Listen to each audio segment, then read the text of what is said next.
What's up, everybody? Old Uncle 2 back with you once again for another weekly outlook. And like I try to every week, but this week I really think we will get you going out of here nice and quick. Focus on the signal, filter out the noise, but really everything is sort of progressing as expected. We're going to talk about one new chart this week that we haven't spoken about in any of these weekly updates yet. That'll be ETH BTC.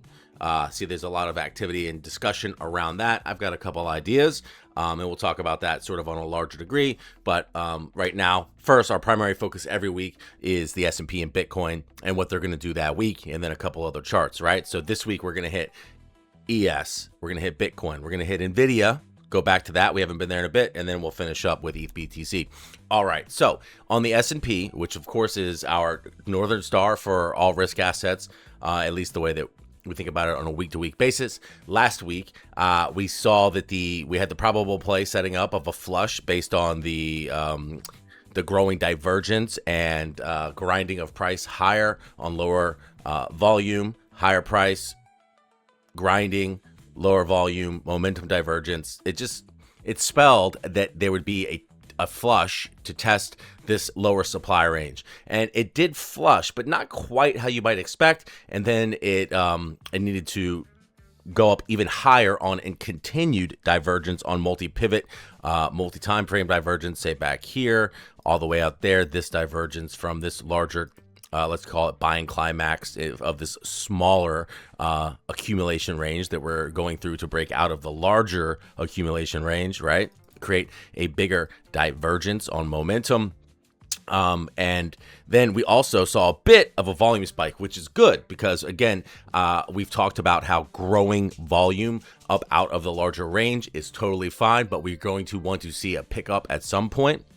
So this is good, except for as usual, it was a signal of disagreement and price, right? So we've been climbing on lower and lower volume. Just there's no weak hands, strong hands. Finally, we've hit the number where somebody's like, yeah, that's where I wanted to sell. So they've sold.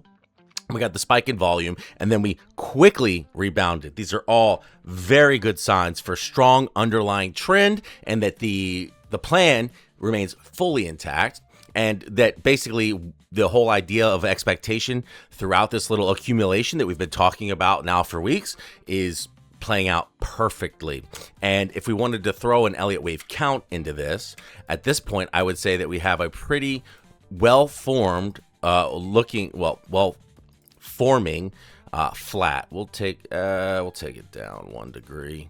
We're going to call it the micro degree here, and it looks like we're playing out nicely with the flat. We have an impulsive move to the downside.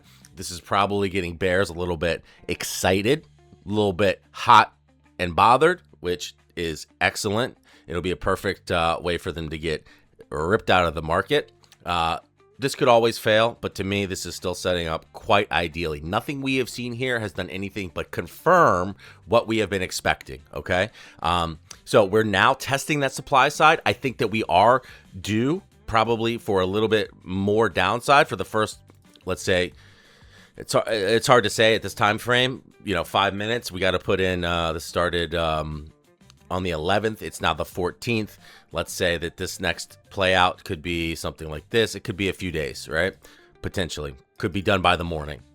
So we'll finish this C out, the beautiful picturesque impulse potentially playing out. We'll really get into the meat of that supply, and then we'll reverse. And I suspect that at that juncture, we'll be seeing other risk assets, including probably Bitcoin.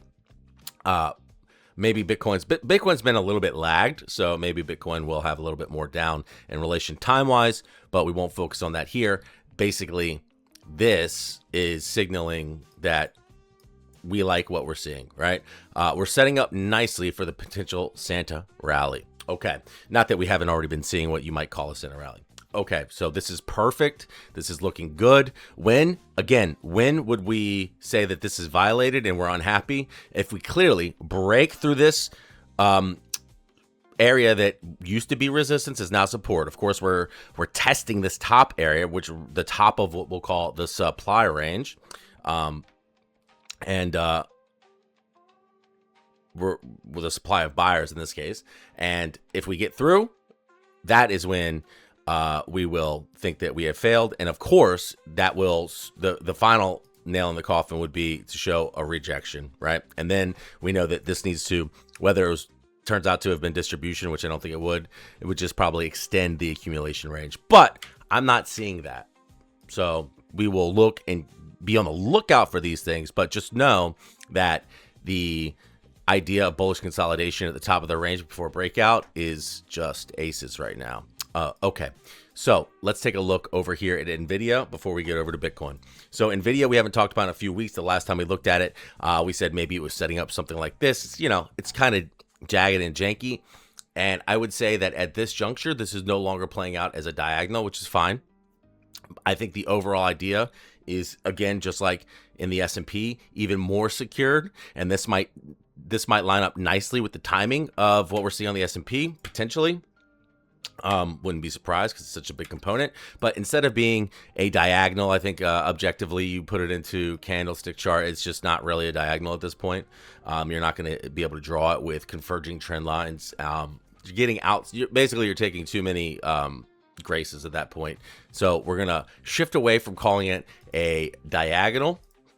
And that would shift this whole pattern away from a flat to a double three sideways, WXY. Simply change this to red so we can see it. And then what we would say is that I would think I like this as A, B, putting in C, right? Pull that here. So we could get extended out. It doesn't feel as though we will, because we're gonna have all of the typical expectations for where a sideways would end, right? The low of the first actionary leg. We're gonna have the second most probable projection of the 618 right here in the MZ. We're gonna have, but if we break through, we might come down and test this next area of buyers, of support. Doesn't feel like we necessarily will. We've got a pretty good reset setting up here on the daily. This thing's gonna probably surprise to the upside relatively soon, but we could get it shaped out this way, sort of a, let's call it expanded flat. Right now it's sort of expanded flat sort of look, but I like it for this, just because it looks like we're exhausting to the downside and all of the normal expectations. If we break through this area where this W low was created, that's where we're going to expect that we're going to probably have a little bit of extra room to the downside. We're going to be wanting to keep an eye on that ES at that point to make sure that we're not breaking below the support. We break below the support on the ES, then, you know, this is probably also going to fall out. If this remains bullish, ES should remain bullish, and vice versa. So we're going to keep an eye on both. But NVIDIA looking like there could be some potential here for a buy as early as this week. So yeah, NVIDIA looking good. Okay, so moving on to Bitcoin, it's basically sort of same as we've been talking about for a few weeks. We are in the agonizing times of what I would call a corrective. I highlighted to the members earlier this week, and it looks like it could be potentially playing out now. I would say we're about at that Mendoza line of breaking support, but there's a lot of discussion amongst our folks about a potential diagonal, and the potential's quite there. And this would be a leading diagonal off the low. But I've got a saying that if you paid attention to me for any time at all, had it for many years at this point, that leading diagonals like to beat you up and take your lunch money. They absolutely exist. They absolutely happen.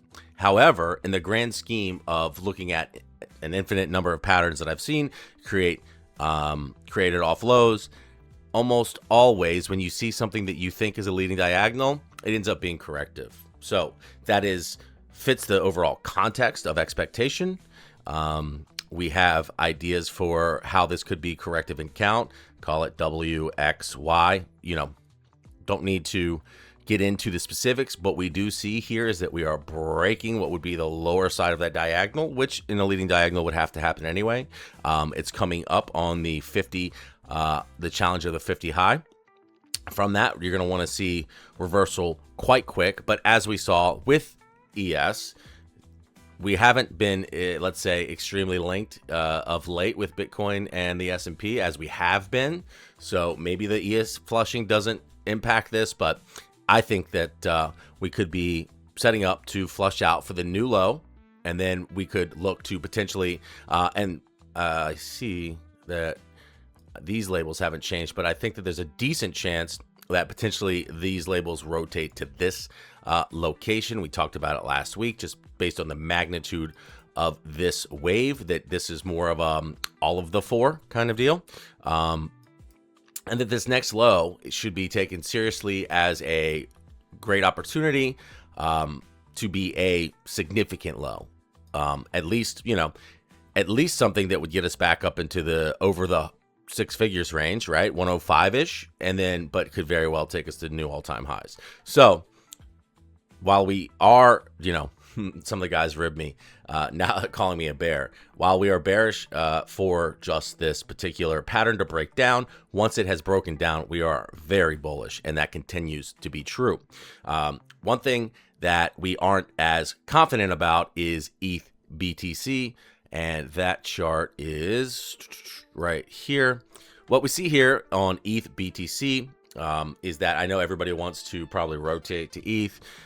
We've got the treasury companies, and everyone thinks that this is where some alpha is. And I can see the potential. I understand the fundamental reasoning.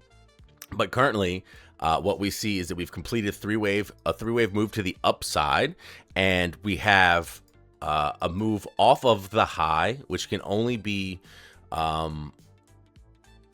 really only be accounted for, let's say, objectively be accounted for as a motive structure, because if we count this way of being 1, 2, 3, 4, 5, because people are going to say that's A, B, C, and now we're going up. If we were to do that, you're going to have to allow for some overlap, just a wick. And as Elliott has said, or at least let's say EWI has said, we can allow for overlap in heavily levered markets. ETH BTC isn't really even that traded in my mind these days. That's not where the money is moving. So this chart's not great. I don't chart it very often, but I know that you guys pay attention to it. That's why we're talking about it. At least in this instant, I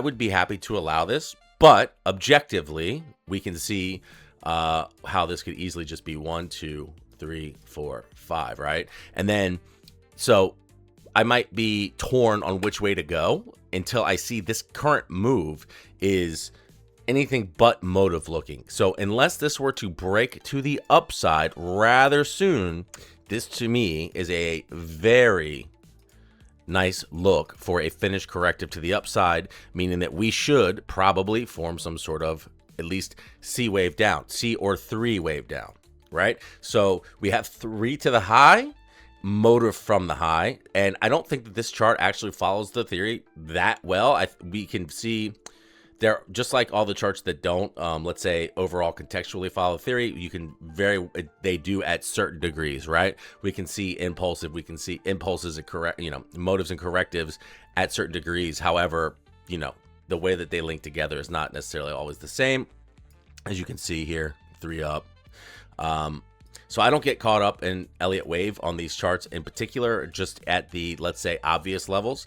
And obviously right now we see 3 up and motive down. So I could see easily a scenario where, Bitcoin is pulling away from ETH. However, based on how bullish this is and the way we see the market play out in the past, let's say in log even, anyway, here, one might say that this would have been awful big for a 4, doesn't channel correctly. Very similar, and look how deep it goes on a real terms, like over 80%, less than 90.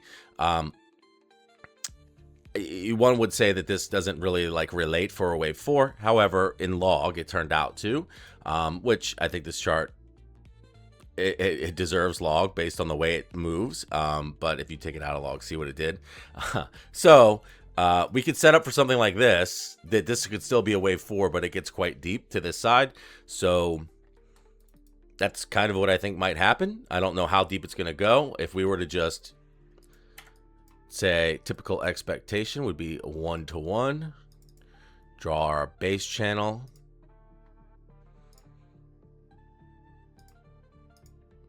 So is 1-to-1, draw our base channel, pull the full.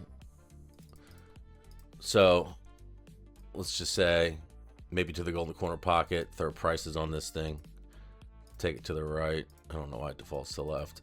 So there you go, 0.02761 to 0.02768 potential. This is even lower.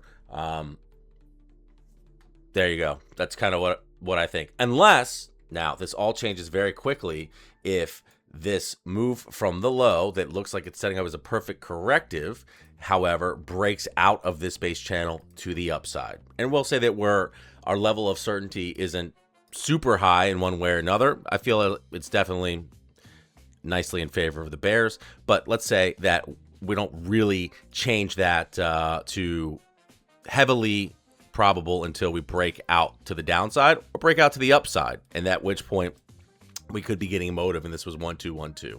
But with that rejection, it's just, I mean, and you can see that it looks sort of like it was actually more like a double zigzag to that level and not a simple zigzag, so you can't really have a 1-2-1-2 set up that way. Yeah, maybe it could be a diagonal, but what did we talk about leading diagonals earlier?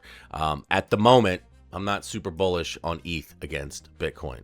Just my 2 cents, boys. This week, I do believe we find a good low on the ES. Opportunity abounds. Maybe we'll be deploying a little bit of cash. All right, boys, toot out.